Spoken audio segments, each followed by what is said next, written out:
Hola, vamos a por el problema 7 de trabajo y energía. En este caso dejamos caer una masa por un plano inclinado que acaba comprimiendo un muelle situado en la parte inferior. El enunciado dice lo siguiente. Se deja caer un cuerpo de 2 kilogramos desde la parte superior de un plano inclinado 30 grados.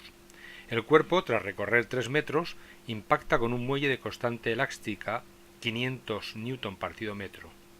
Si el coeficiente de rozamiento es 0,15, calcula la velocidad del cuerpo cuando impacta con el muelle y calcula también cuánto se comprime el muelle tras el impacto. Antes de empezar con los cálculos vamos a analizar la situación. Tenemos dos partes claramente diferenciadas. Primero dejamos caer el cuerpo desde la parte superior del plano inclinado. El cuerpo desciende y va ganando velocidad hasta que llega donde está el muelle con una velocidad determinada, que es una de las cosas que nos pide el problema. En la segunda parte, el cuerpo, con esa velocidad que hemos calculado, empieza a comprimir el muelle hasta que se para. También nos pide el problema que calculemos esa distancia x que se ha comprimido el muelle. Bien, pues empezamos trabajando la primera parte del problema para calcular la velocidad con la que el cuerpo llega al punto donde está el muelle. Puesto que hay rozamiento, no podremos aplicar la conservación de la energía mecánica. Sí podemos aplicar que el trabajo de las fuerzas no conservativas es igual a la variación de la energía mecánica. Es decir, que el trabajo debido a la fuerza de rozamiento es igual a la variación de energía mecánica. O lo que es lo mismo, a la variación de energía cinética más la variación de energía potencial. El trabajo de rozamiento es igual, por tanto, a la energía cinética final menos la energía cinética inicial más la energía potencial final menos la energía potencial inicial. Nos quedamos con esta expresión y vamos a ver qué conocemos de ella y qué es necesario calcular.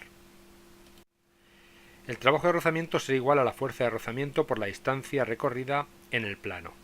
Aparece un signo menos que, como ya deberíamos saber, se debe a que la fuerza de rozamiento apunta en sentido opuesto al desplazamiento. El resto de los términos son los habituales para la energía cinética y la energía potencial. ¿Qué vale la fuerza de rozamiento?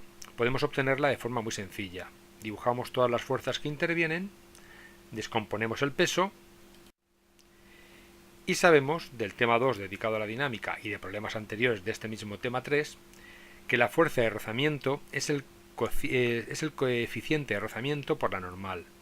Pero la normal es igual, como se deduce del dibujo de las fuerzas, a la componente y del peso, con lo que tendremos que la fuerza de rozamiento es igual a mu por m por g por coseno de alfa.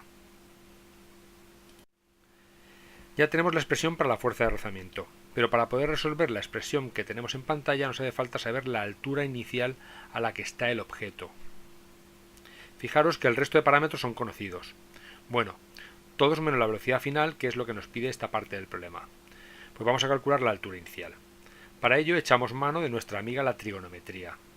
He dibujado el triángulo en el que la hipotenusa es la distancia recorrida a lo largo del plano, distancia igual a 3 metros. El ángulo es 30 grados y el cateto opuesto es la altura inicial que queremos saber. El seno del ángulo será igual al cateto opuesto partido hipotenusa, es decir, altura inicial partido d. De manera que la altura inicial es igual a d por seno de alfa.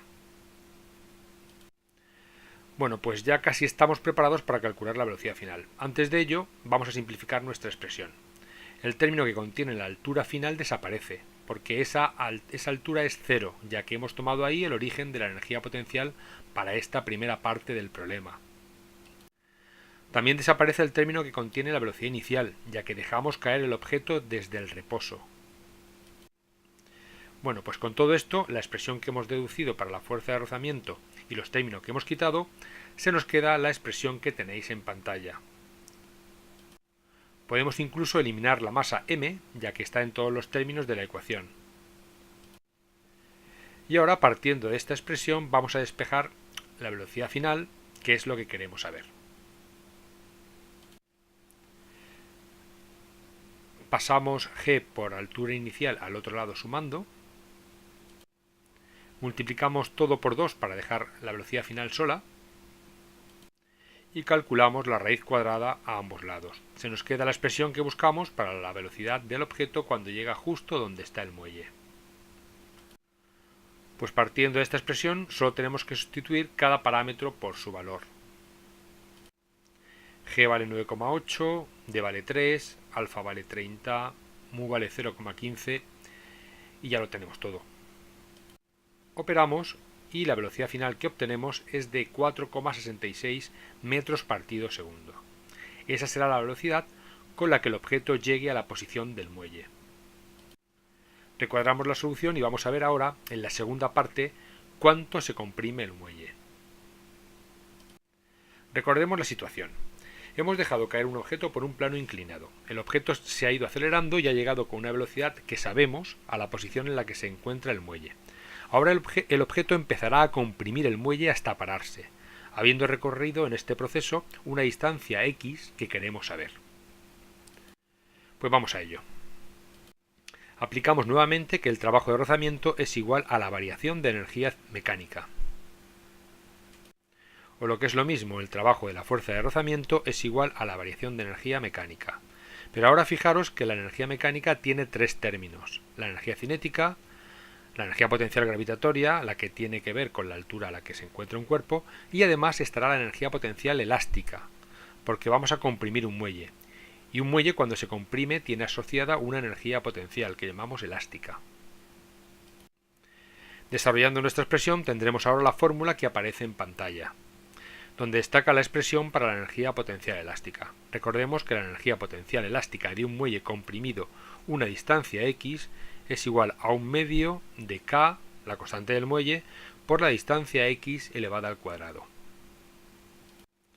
Antes de nada vamos a eliminar términos para que así se simplifique nuestra expresión. La energía cinética final será 0 porque al final el objeto se para, es decir, la velocidad final es nula. La energía potencial gravitatoria final también es 0, porque su altura al final será nula. Ahí tomaremos el nivel 0 de energía potencial en esta segunda parte del problema. También será la energía potencial elástica inicial, porque al principio el muelle no está comprimido. Con todo esto nuestra expresión se queda bastante más simple. De hecho, ahí lo sabemos todo menos la x final, que es la distancia x que nos pide el problema. Y también nos falta por saber la altura inicial, que no tiene nada que ver con la altura inicial de la primera parte del problema. Vamos a verlo con un dibujo. En la figura tenemos un instante justo en el que el objeto llega a la posición del muelle. En ese punto el objeto está a una determinada altura con respecto a la posición final, que llamamos altura inicial, h sub i. El objeto comprime el muelle y se para después de descender x metros a lo largo del plano inclinado. La h sub i que buscamos es la que tenéis en el dibujo y se obtiene fácilmente. ¿Cómo? Pues como siempre, aplicando a nuestra amiga la trigonometría. La trigonometría nos dice que h sub i será igual a x por el seno de alfa.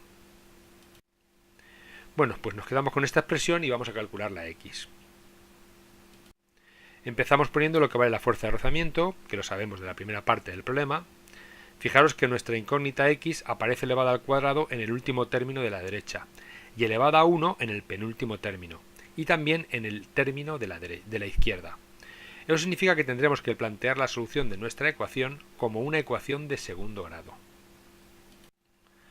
Pasamos el término de la izquierda sumando la derecha y ordenamos un poco los elementos. Esto es muy fácil, pero fijaros bien e intentar hacerlo vosotros mismos para comprobar que lo tenéis claro. Como hay dos términos en los que aparece x, la sacamos de factor común. Y esa es la expresión que nos queda. Podemos aplicar aquí directamente la famosa fórmula para ecuaciones de segundo grado, o mejor aún, en este caso, en otros casos podríamos actuar así, pero aquí quizá sea mejor sustituir cada parámetro por su valor y cuando tengamos nuestra expresión ya simplificada, entonces aplicaremos la fórmula de las ecuaciones de segundo grado. Operamos esos números que tenemos ahí y obtenemos una ecuación de segundo grado que en este caso es bastante sencilla de resolver. Ahí la tenemos y aplicamos que x es igual a menos b más menos la raíz cuadrada de b al cuadrado menos 4 por a por c partido por 2a. esa fórmula famosa que todos conocemos ya. Operando obtenemos dos soluciones, una negativa que vamos a despreciar y otra que es la que buscamos y que es igual a 0,31 metros. Pues esa es la distancia que el objeto ha comprimido el muelle al caer. Como siempre, recuadramos la solución y hemos terminado. Os dejo con la solución a todo lo que nos pedía el problema. Un saludo y hasta pronto.